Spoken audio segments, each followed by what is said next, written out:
Today we are talking about gender inequality and religion. For those who don't know, I grew up in a very strict religious household. I suffer from religious trauma syndrome, etc. So I know firsthand how religion views gender, at least the religion that I grew up in, and it's a very it's not equal at all. So what I want to do is we're going to take a look at some verses that show this, and then we're going to see how this religious mindset, even if you may not be religious yourself, it affects the world, affects society, and affects institutions. And we're going to take a look at some studies that have been done that clearly show this.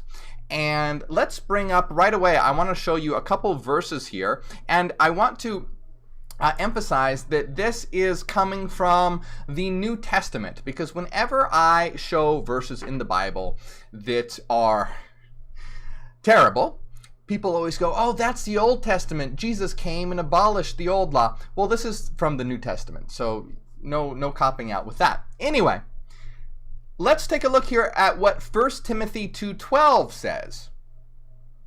1 Timothy 2:12 says, "Let a woman learn quietly with all submissiveness. I do not permit a woman to teach or to exercise authority over a man. Rather, she is to be quiet. For Adam was formed first, then Eve. And Adam was not deceived, but the woman was deceived and became a transgressor, a sinner. Yet she will be saved through childbearing, if she continues in faith and love and holiness with self-control." So right away we have a verse here showing that women must always be submissive, they cannot teach, and they cannot have authority over a man. They are to be quiet, they are to be submissive, and they are essentially responsible for sin. But they might be saved by giving birth to children. And right away, even in this verse, we can see that this mindset has permeated society, and this has why so many people today have this very conservative idea about, the woman's place is in the house and men have authority, etc. And this was very much the way it was in the community, the church community that I grew up in. I remember, different members of my family praying for help from God to be more submissive to their husbands. Even if they didn't agree with what their husband was saying, like, oh God, I know that my husband is saying this and I don't agree, but I want to be more submissive, so please help me be more submissive. So again, this is something that will affect societal institutions even on an unconscious level if you are even if you aren't religious, even if you aren't a religious person. This has affected family hierarchy in the way most society views these things. Of course, if it hasn't been abundantly clear, I and Hyperianism are for gender equality. Okay, we want everyone to have freedom to have equal opportunity for all, to be the best versions of themselves they can possibly be, regardless of sex, regardless of gender, regardless of race, regardless of age, regardless of all those things. So these are mindsets that we need to change. We need to make sure that this does not affect and infect our new society. So we have another verse here in Ephesians 5:22 that says again, "Wives, submit to your husbands as to the Lord."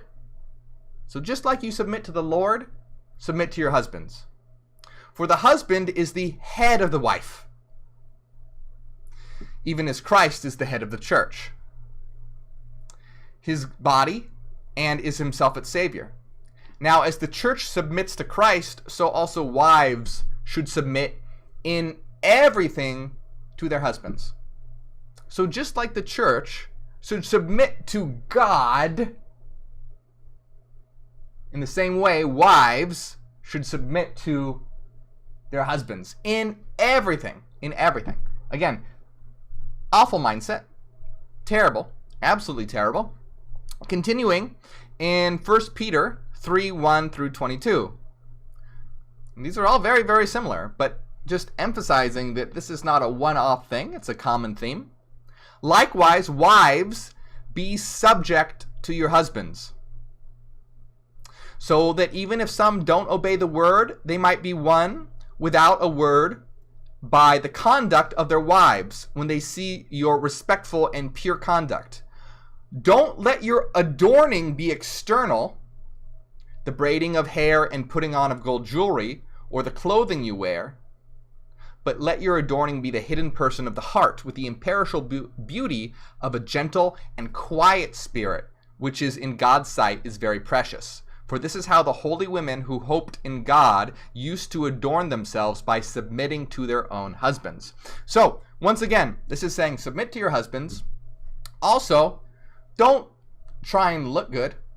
Don't wear nice clothing. Don't braid your hair. Don't put on jewelry. No. That's not godly. What is godly? Being quiet and submitting to your husbands. So again, this awful, disgusting mindset that is extremely pervasive throughout our society must be changed. And again, this is why I am so opposed to mainstream religion. People who take the Bible literally and take this to be the perfect inerrant word of God.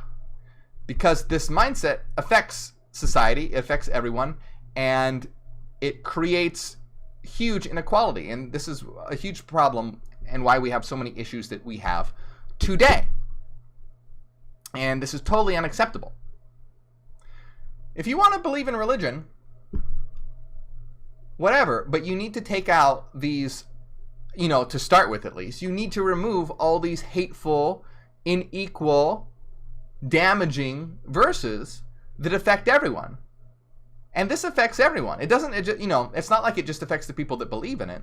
This is now where it gets into, women's rights, the wage gap, women's rights to choose, because this is going to affect the law. And so, speaking of how this affects society, I want to take a look at this study. And we can see this here.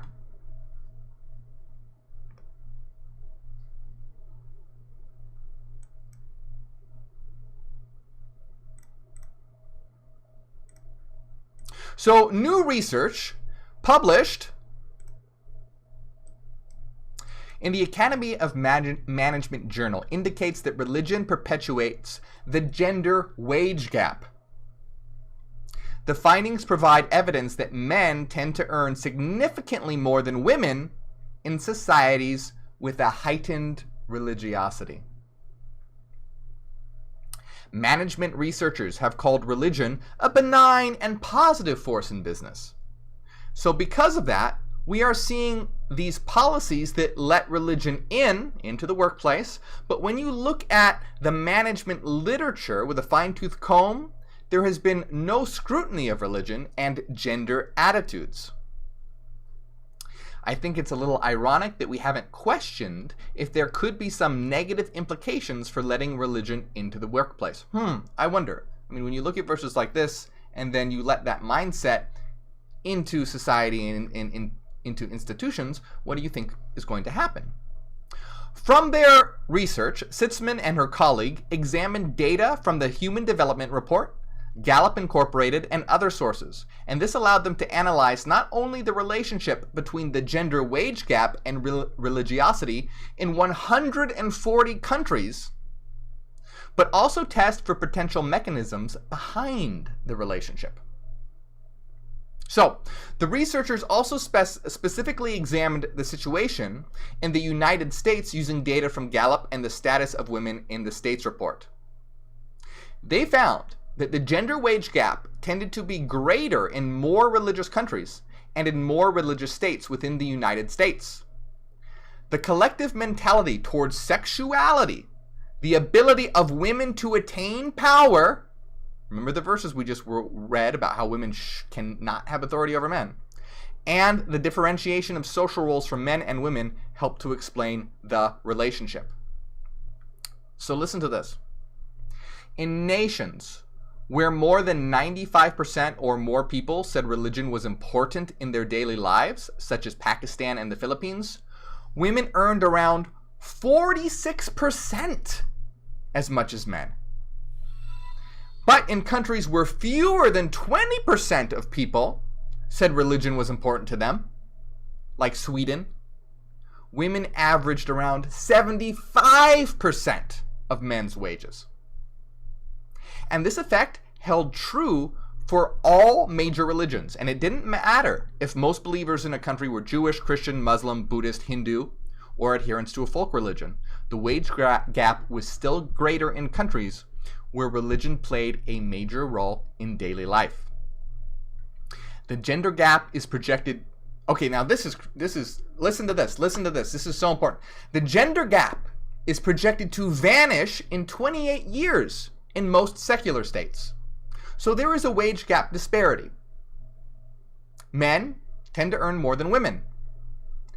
And in secular states, that gap, it'll go away in 28 years. But what about those places where religion is important? How long will it take? 109 years. So do you see how mainstream religion dramatically slows progress? Religion are like huge weights tied to your back, and you're trying to move forward, and it's just dragging you. Again, this is why it's so slow for us to have positive change in this world, because people are stuck in an old, outdated, mindset. So, here's an important point here. The research, however, was limited by the fact that it only examined correlational data.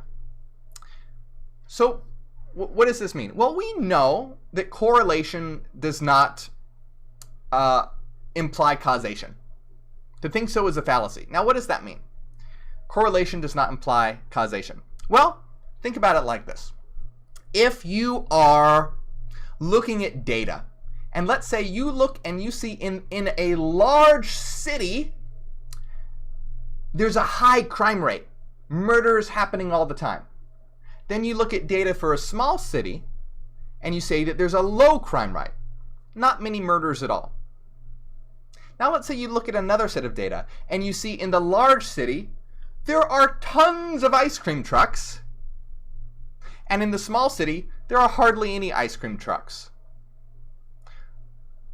So, for you to say, oh wow, an abundance of ice cream must be the cause of murders, that's wrong. Just because that's correlation, not causation.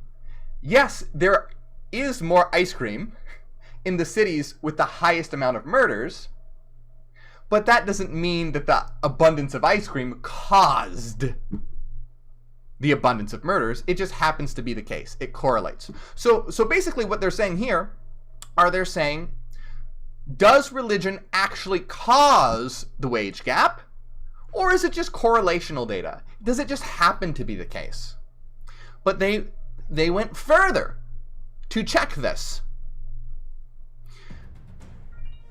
So, because the research was limited by correlational data, so Sitzman and her colleague conducted 2 experiments to see whether link between religiosity and the gender wage gap was a causal relationship. So they wanted to check it. They wanted to make sure and see that it wasn't just correlational, but that if religiosity could be causal, could actually be causing this wage gap. The studies, which included 234 individuals, provided evidence that religion is a driving force behind the wage gap. Participants were more likely to endorse gender wage gaps after being exposed to corporate language that glorified belief in God and adherence to faith-based principles. Our research is instrumental for documenting that religiosity has a systematic effect on women's wages, suggesting that businesses should toe a fine line between permitting religious freedom and ensuring that freedom does not infringe upon the rights of others. So there you have it. We have this study that shows, not just based on correlational data, but on experiments that show a causal relationship between religiosity and gender inequality with regard to the gender wage gap. And the last point is very important with regard to what we talk about so much, in that there is a fine line between religious freedom and impinging upon the freedom of others. And that has been our point, is that we are tolerant of the tolerant, but intolerant of the intolerant, which basically means, hey, you're free to believe whatever you want, but as soon as what you believe starts impinging on the rights of others, as soon as what you believe starts limiting the freedom of others, as soon as what you believe starts affecting the world with rampant discrimination, that's when there's a problem. So if you want to believe in mainstream religion, whatever, that's your choice. But if you start impinging on the rights of others, it is now going beyond you, and it's affecting the world at large. That's when there's a problem, because it's no longer contained, it starts to spread and infect the world. So this is why when we build a world, a new world, new Terra, we want equal opportunity for all, regardless of race, regardless of gender, regardless of sex, regardless of sexual orientation, regardless of gender identification, regardless of age. Equal opportunity for all. And hey, if you want to believe in stories, there's nothing wrong with stories, but you have to make sure that you understand that these are just stories, and the hateful, evil verses, that have discrimination must be set aside. So it's important to realize that these factors affect and permeate the world, even if you aren't religious, even if you personally don't believe in it. It affects your mindset, and you may not even realize it because it has unconsciously become part of our world and part of our institutions, and that has to be changed. We have to have a world of freedom. We have to have a world of equal opportunity for all, and not let old ideas be the constant weights dragging us back. I mean, look at the data. Again, 28 years compared to 109 years. And this is just one study. This is just one piece of information that we're looking at. And this is just on the wage gap. Think about all the other issues that we have. And so we know that we as minds, we are eternal minds. The mind has no gender. The mind has no sex. No fixed gender, no fixed sex. So we need to create a world where everyone can have the freedom to experience each other, experience their world, and have the freedom to actualize themselves without these old, archaic, and damaging ideas dragging us back and dragging us down. I want to say thanks to everyone who supports on Patreon, especially White Rabbit, John, Susan, and G1. You guys are all awesome and are how I am able to continue my work. If you enjoy what I do, consider supporting on Patreon, and you will get access to our secret weekly live streams.